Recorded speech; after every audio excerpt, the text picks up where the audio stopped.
capítulo 8. E aí, a gente acabando o conteúdo do capítulo 8. Deve demorar aqui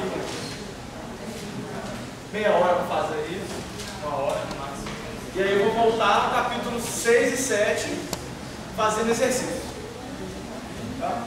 6, 7 e 8, aí a gente pega só fazendo exercício. Essa aula, no final dessa aula, próxima aula.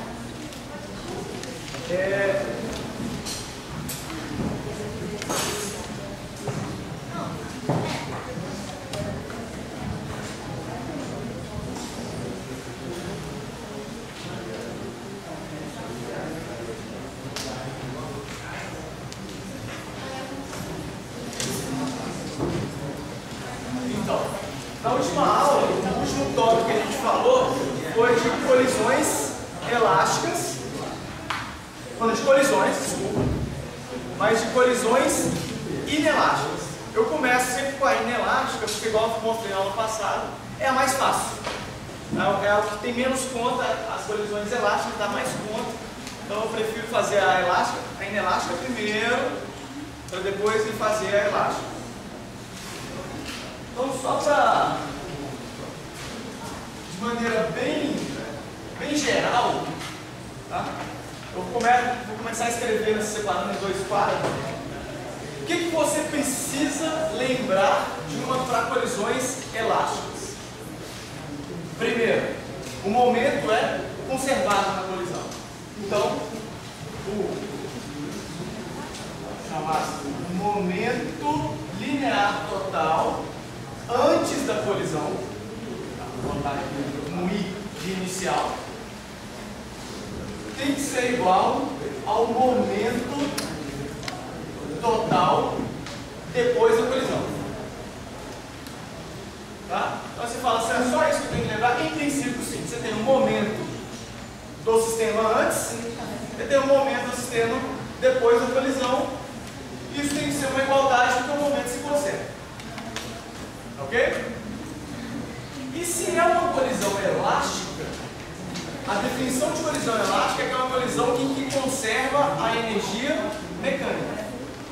Então, a energia mecânica antes da colisão tem que ser igual à energia mecânica depois da colisão. Ok? Beleza. Aí você fala o seguinte, ó. O que é a energia mecânica numa colisão em um plano? Você tem, só para ser um pouco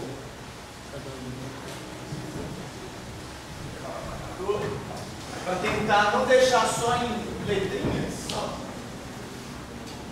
Sobre o que eu estou falando? Eu tenho um plano, tá? Nesse plano eu tenho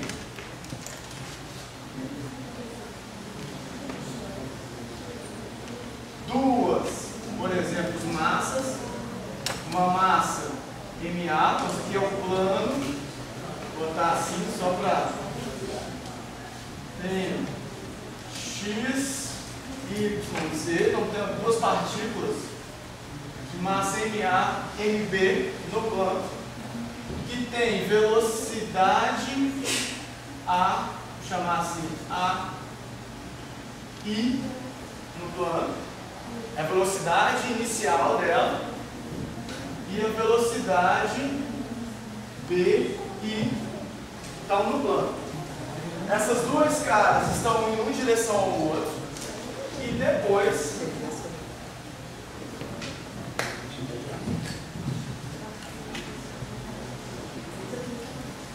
Z, X, Y, então esse aqui é, eu estou chamando de antes da colisão, eles colidem e eles saem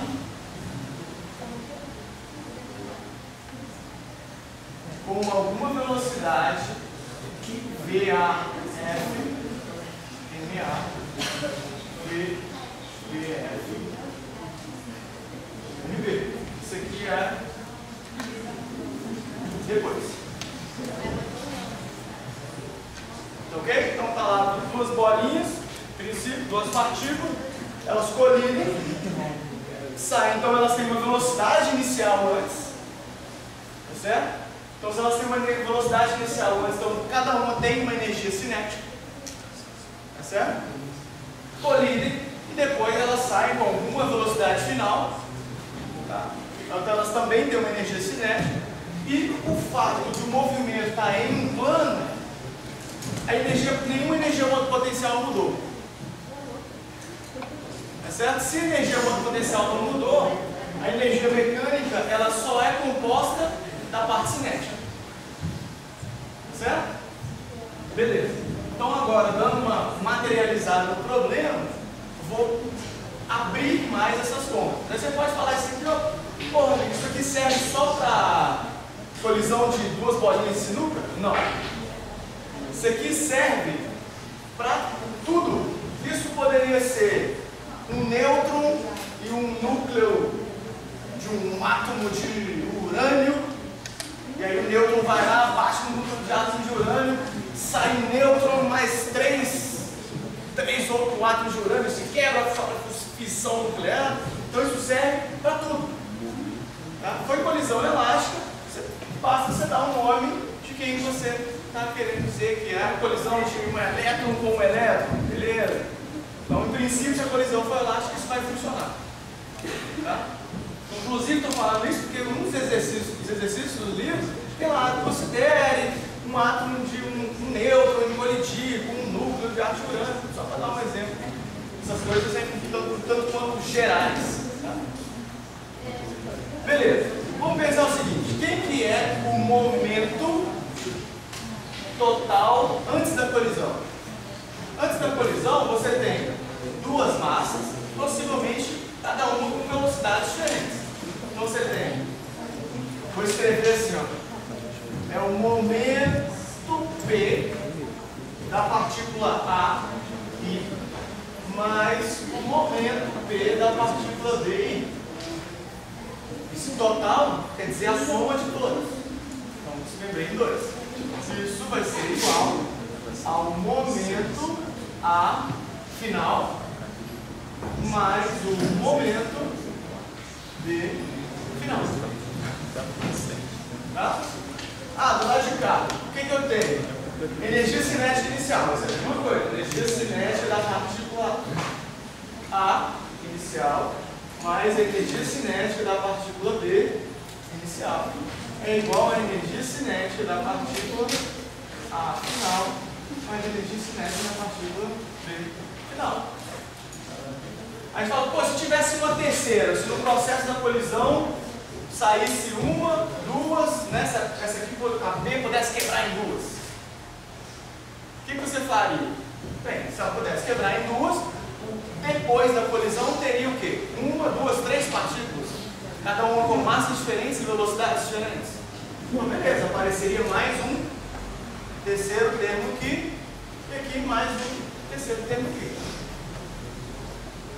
Tudo bem? Porque quando eu falo que é o momento total, é o momento total mesmo. O momento é a soma do momento de todas as partículas envolvidas ali naquele processo.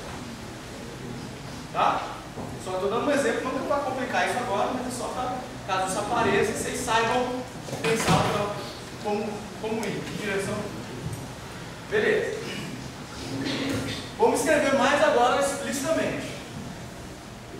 Bem, o que é o momento, o que é a energia cinética inicial? MA VAI ao quadrado sobre 2 mais MVBI ao quadrado sobre 2. Energia cinética do primeiro, energia cinética do segundo, igual a MAVAF ao quadrado sobre 2 mais MAVBF ao quadrado sobre 2. Beleza? Daqui, a mesma coisa, eu só vou escrever aqui embaixo, porque eu já começo a pensar nisso agora como um sistema. Eu tenho MA. Quem é PA? VAI. É isso? Essa é a velocidade velocidade é a massa do cara A, a velocidade do cara A I. Mais MB, VB. Vou botar um vetor aqui, tudo. Apesar de velocidade ao quadrado não ser vetor, mais, né? Porque o que é um número ao quadrado? É ele produz escalar com ele mesmo. Então a componente vetorial some. Tá? Mas só para ficar formalmente correto. Isso vai ter que ser igual a.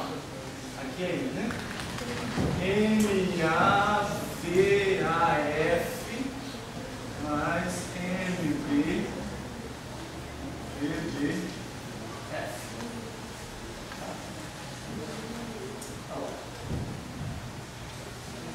Você olha para essa equação, em princípio você fala o seguinte, olha, normalmente em um problema corriqueiro, o que você sabe são as velocidades iniciais, as massas iniciais, tá? Calcule as velocidades finais. Você quer saber qual a direção, o sentido e o modo da velocidade dos caras após a colisão. O problema comum, normalmente o problema comum é isso. Aí você olha para essas duas equações, você fala assim, olha, eu tenho do lado de cá eu conheço tudo, tá? Então eu tenho do lado de lá só algumas coisas que eu não conheço, que são as velocidades finais. Então eu teria, aí você olha assim para essa equação e fala, pô, duas equações, quantas incógnitas eu tenho? Uma, duas equações, duas incógnitas, beleza, né? Dá para resolver. Mentira. Está errado. Por quê? Porque aqui tem quantas variáveis aqui? Se o problema é no plano, aqui eu tenho duas variáveis. Eu tenho a velocidade em x e em y. Certo? Então aqui, ó, que são duas, eu preciso saber duas componentes da velocidade. A velocidade em x e em y. Aqui, duas componentes. Aqui, duas componentes. E aqui, duas componentes. Então, eu tenho quatro incógnitas. Esses problemas são malditos, não é simples, não. Isso aqui dá conta, não dá nada e tal. Estou só criando um problema mais geral, depois a gente vai simplificar para resolver alguns casos mais simples. Tá? Mas eu só quero chamar a atenção que esse problema, do jeito que ele está montado aqui, falta dados, falta uma equação. Tá? E normalmente, como é que de onde você tira essa equação? Você tem que falar assim, olha, esse cara, ele escolhido em linha reta mesmo? Porque se eles não colidirem em linha reta, o que eu quero dizer em linha reta? Se eles forem em linha reta, ou melhor, frontalmente, beleza, um bate de frente do outro e volta.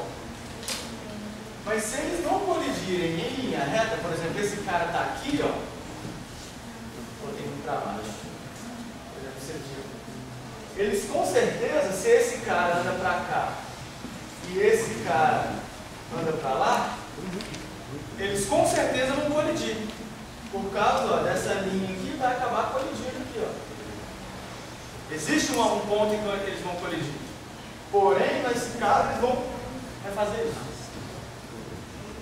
Tá? Então elas vão, inicialmente eles iam frontal, né? Mas depois da colisão eles saem com direções malucas. E aí você acaba tendo que levar em conta uma coisa que a gente chama, que é o parâmetro de impacto, que é a distância, em geral, é o quanto essas distâncias estão relacionadas. O centro desse cara está relacionado com o centro desse cara, e aí esses dois centros não podem ser maior que a soma dos dois raios, se for bolinha. Então tem mais coisas que você tem que... Falta equação, você tem que trabalhar mais só do jeito que está ali, não dá. Você tem que levar em conta esses parâmetros de impacto, que é a distância do centro a centro. Tá? Em princípio, você fala assim, só assim que dá para fazer? Não, tem outro jeito.